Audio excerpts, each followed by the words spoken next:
Sejam bem-vindos então ao módulo PMO, ou Escritório de Projetos.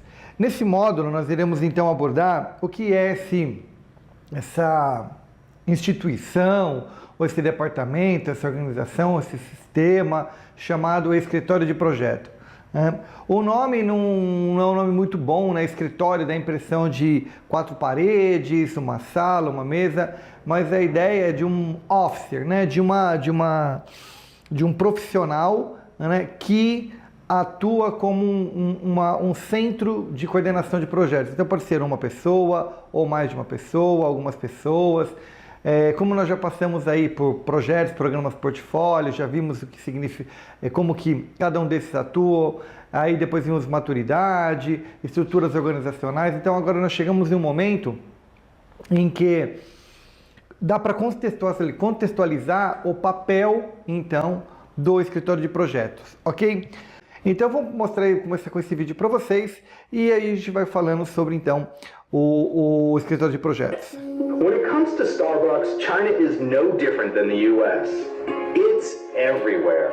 In fact, with a store opening every 15 hours, China is the fastest growing market for Starbucks.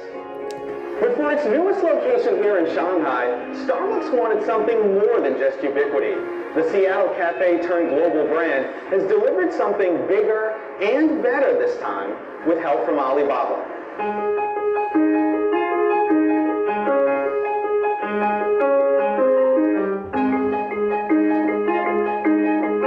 At 30,000 square feet, this is the biggest Starbucks in the world. It comprises 2 floors and it will put as many as 400 employees to work. This is only the second Starbucks Reserve Roastery after Seattle, but it's the first to offer fully immersive digital experiences developed in collaboration with Alibaba Group. Alibaba combined its mobile Taobao app with augmented reality technology to create a new retail experience for Starbucks customers. In fact, this new Starbucks is such a big deal that Starbucks Executive Chairman Howard Schultz flew in from Seattle to give Alibaba's Jack Ma a tour before the official opening. Our China team felt very strongly that core competency and the engineering capability of Alibaba was significantly better than any other company we could have partnered with. And what we wanted to achieve here was not only opening a retail experience unlike any in the world, not only a coffee store, but a retail experience that would take the customer in a multi-sensory experience, including leveraging people's mobile device. Here's how it works. Visitors use the mobile Taobao app to scan different parts of the store as a way to engage with the AR features. Then the app delivers fun visuals, information about products, even how the roasting process works to their phones. For example, let's watch the roasting process in augmented reality. Fresh beans are stored in these silos, and then they drop down here to the roaster. Once the roasting is finished, they move to this cooling machine. Then they move to this giant 2-story storage tank at the heart of the store. The beans stay there for 8 days, which is when they reach their peak taste. And then they get distributed through these tubes to the different coffee bars in the store. There's a lot more to discover at this Starbucks with my mobile Taobao app. I can also scan these coffee silos to find out what kind of beans they're serving, or this steam pump machine to see what it does. Each step of the way, customers unlock a virtual badge, and once all the badges are earned, they receive a custom roastery filter to commemorate the moment and share on social media. The Shanghai Roastery also gets a boost from Alibaba's location-based technology. Tmall knows when one of its app users enters the store, and it brings up a special page that offers fun features, such as a map of the store or a menu of the different coffees available. And if they want, customers can even book curated tours and coffee tastings too through Tmall. The Starbucks Shanghai Roastery was designed to wow China's increasingly sophisticated, tech-enabled shoppers who have come to expect world-class products and experiences. Nobody think you can sell coffee like this, right? Nobody can imagine. And this is the company always try to transform. I feel so proud for Starbucks, and Alibaba is honored. I'm really honored to work with you. Thank you very much. Thank you, Jack. Então, a Starbucks tem o seu PMO, né, o escritório de projetos da Starbucks fica nos Estados Unidos, e ele é responsável, né, por administrar ou gerenciar os projetos ao redor do mundo. Como acabamos de ver, né, imagina um projeto desse que a Starbucks, né, teve a ousadia aí de implementar. Eu gosto muito do exemplo da Starbucks, até usei quando eu falo de valor, né, porque para mim a Starbucks não é simplesmente uma empresa que vende café, né, ela vende experiência, compartilhamento, relacionamento, network, aprendizagem, e para entregar esse valor ela usa o café como esse trilho, né, como esse mecanismo de conectar pessoas, conectar a tecnologia. No vídeo nós vimos até que essa tecnologia da realidade aumentada, né, que vimos até no Pokémon há um tempo atrás, que é uma tecnologia que já tem uns 10, 15 anos e realmente decolou com a loucura que foi lá aquelas caças ao Pokémon, e hoje a gente vê a realidade aumentada sendo aplicada aí para outros tipos de produto, outros tipos de serviços e tudo mais. Imagina, né, a Starbucks, né, implementando um projeto com essa magnitude, com essa característica, numa cultura, né, tão particular como a China, um projeto gigante. Então é fundamental que lições aprendidas, coisas aprendidas que deram certo e que deram errado em outros países, em outras culturas, devem achar uma forma, um caminho de ter um vertical, de todos os projetos no mundo inteiro terem acesso a essa informação. Então talvez esse seja um dos principais papéis, né, do PMO, pegar esse conjunto de dados que estão espalhados nos mais distintos projetos, transformar isso em informação, e dessa informação isso virar conhecimento, e desse conhecimento ele virar aprendizagem. Então eu acho que se a gente quer entender o PMO, saber o principal papel do PMO, acho que esse vídeo já começa a demonstrar um pouquinho do que vem por trás de uma gestão estratégica de projetos, né? Então o PMO nada mais é do que uma estrutura, já vamos definir bem o conceito dele. O PMO pode ser uma pessoa, pode ser um conjunto de pessoas, né? Então para que você tenha o PMO, não necessariamente o PMO tem que ser uma pessoa certificada em gestão de projeto. Ajuda, claro que ajuda, mas o PMO é uma pessoa particularmente que tenha habilidade e conhecimento em pegar volume de dados e transformar esses dados em informação, né? Fundamentalmente, para que você tenha um PMO eficiente e eficaz, você tem que ter na sua empresa, você tem que ter na sua organização um sistema de gerenciamento de projetos, seja ele uma feature do SAP, seja ele uma ferramenta do Oracle, seja ele uma ferramenta da Microsoft, seja ele uma ferramenta de qualquer sistema. Quanto mais robusto, né, e o conjunto maior de informações essa ferramenta puder colher, ou coletar dos múltiplos projetos que você tem, mais eficiente então será a sua gestão de projeto. Mas lembre-se, não adianta só você ter uma excelente ferramenta se as pessoas não tiverem treinamento para colocar as informações, se as informações colocadas nessa base de dados não forem informações verdadeiras, não forem informações legítimas, se forem dados concretos, dados realmente que ocorreram, sem essa coisa de tentar maquiar um pouco mais, um pouco daqui, um pouco dali, para evitar que o projeto passe uma informação não verdadeira. Muitas vezes, com essa preocupação, né, com essa punição que às vezes os projetos têm, algumas pessoas acabam dando uma dourada na pílula para colocar as informações nessas bases de dados. O recomendável é que não se faça isso, para que realmente as empresas tenham maturidade, tenham condição de tomar decisões efetivas, eficientes e eficazes dentro aí de uma gestão de projeto. Então ele é um sistema, né? O PMO vai ser uma área, o departamento que vai sistematicamente gerenciar o projeto. Uma das coisas que eu acho bastante importante da gestão de projetos, principalmente do PMO, é que algumas empresas acreditam que você colocar a gestão de projeto embaixo do PMO é uma forma eficiente e eficaz de você ter um bom PMO. Existem os lados positivos e os lados negativos de você ter isso. O PMI, até mesmo em sua documentação, diz que o escritório de projeto, né, ele muitas vezes ele tem uma ação direta de gestão de projeto. Vamos imaginar, né, como numa outra empresa, vamos esquecer da gestão de projeto, vamos imaginar que você tem um processo de auditoria, né, e a auditoria da sua organização ela seja uma auditoria de sistemas, né, uma auditoria de compliance, uma auditoria padrão, e embaixo da mesma diretoria, né, na mesma diretoria você tem ali, vamos imaginar a sua diretoria financeira, gerência financeira. Você tem na sua gerência financeira, e embaixo da gerência financeira você tem o gerente financeiro que cuida de todas as ações financeiras, e embaixo da gerência financeira você tem o auditor financeiro. Ok, o que acontece, né, quando o gerente financeiro comete alguma coisa errada e o auditor verifica isso, ele reporta diretamente isso para o gerente financeiro e a gerência toma as ações. Mas como esse gerente, que tem duas áreas embaixo dele, auditoria e controle embaixo dele, reporta para a organização. Toda vez que ele falar que ele encontrou um problema de auditoria no processo, alguma coisa financeira, a organização vai virar para ele e vai falar assim, esse é problema seu, as duas áreas estão embaixo de você, resolva.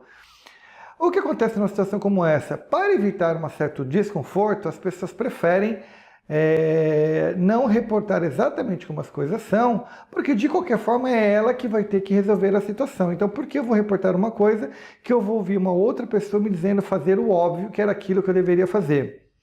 Então, na gestão de projeto, eu recomendo a mesma coisa, que o PMO seja uma instituição ou um órgão apartado da gestão de projeto, que efetivamente ele consiga controlar externamente os projetos. Então você tem uma gerência de projetos e você tem uma gerência onde vai ficar lá o escritório de projeto reportando, pode reportar uma área de TI, uma área financeira, uma área estratégica, uma área de produto, uma área de marketing. E não é tanto essa busca que a gente tem, mas a gente gostaria, eu recomendo, né, uma recomendação minha até, de separar, porque eu já trabalhei em algumas organizações onde o PMO é responsável pela gestão de projetos e eu vi que isso em algumas vezes não se torna uma situação muito eficiente, eficaz no trato da gestão de projeto. Tá? Até mesmo pela situação de desconforto em reportar informações ruins em relação ao projeto dentro da mesma gerência. Então é legal isso ficar em gerências apartadas para que realmente não tenha esse impacto. É como a gente vê no mercado, quando um auditor do mercado vem na nossa empresa, de qualquer consultoria, de qualquer empresa que a gente contrata um auditor, ele vem e realmente fala todas as verdades, doa quem doer, ele não está preocupado em dourar a pílula, ele está simplesmente preocupado em mostrar os fatos para que a empresa tome uma ação e ela corrija a situação dela.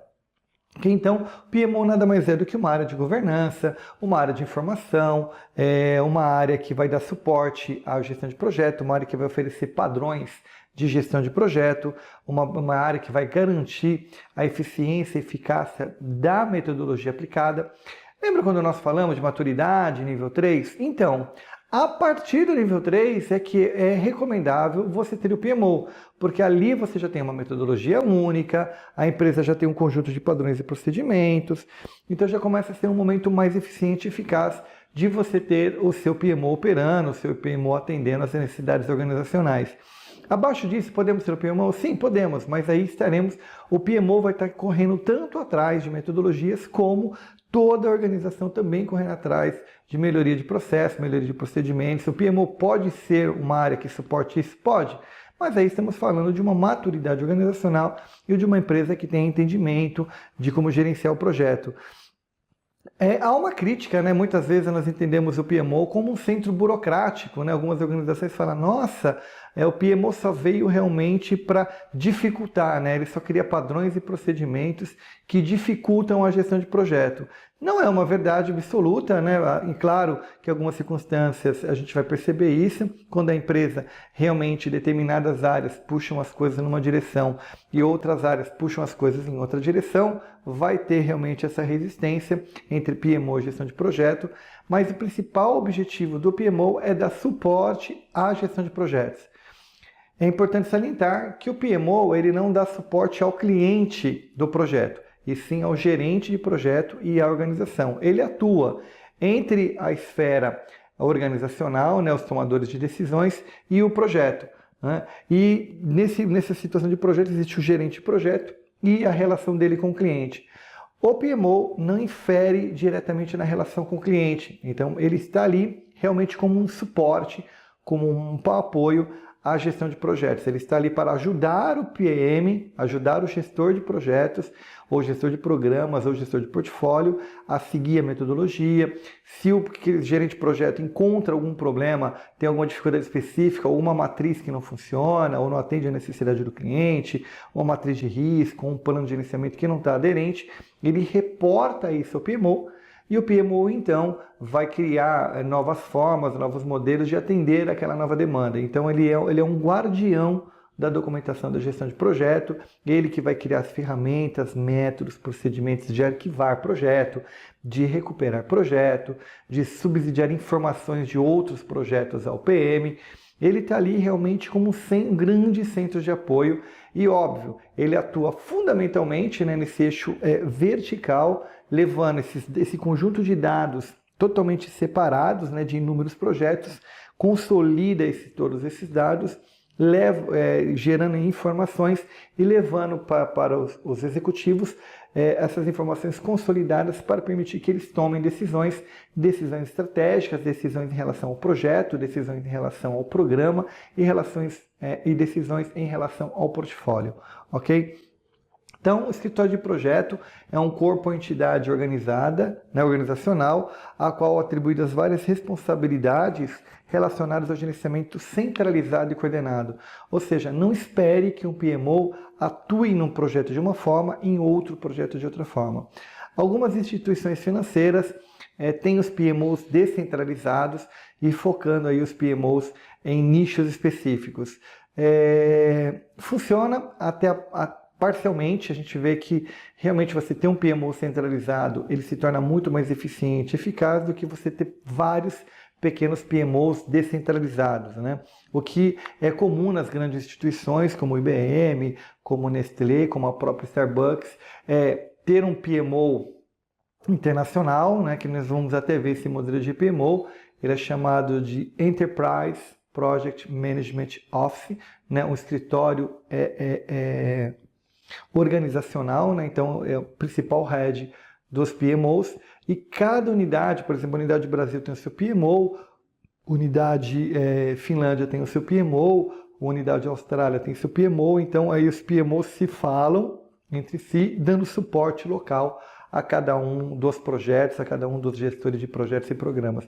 Isso vem funcionando muito bem, né? Inúmeros países, inúmeras empresas grandes adotaram esse modelo de PMO e, como mostra até, né, o trabalho de Darcy Prado, os escritórios de projetos, nas empresas que têm maturidade alta em gestão de projeto, graças aí à implementação do PMO, o sucesso do projeto aumenta gradativamente, aumenta de forma substancial dentro das organizações. Então você vai ter uma centralização da gestão de projeto, ou seja, um ponto de convergência onde todos os projetos reportam a uma base de dados, e uma coordenação disso, né? Um centro coordenado, né? Como um sistema nervoso mesmo, né? Que você liga tudo a uma base nervosa, isso conduz aí ao escritório de projeto principal, né?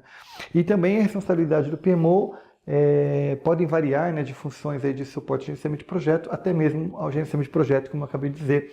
Esse é um texto do PMI, né, dizendo que isso é comum, a gente vê em algumas organizações, não se torna muito eficiente, né? A gente já viu na prática que isso não é uma eficiência muito grande, mas a gente sabe que isso existe, algumas empresas adotam isso é um caminho de evolução. Se a empresa investir em maturidade e desenvolvimento, com certeza ela vai evoluir bastante. Então, lembrando, né, que o PMO, então, ele vai ser aquele centro, né, que vai prover serviços, né?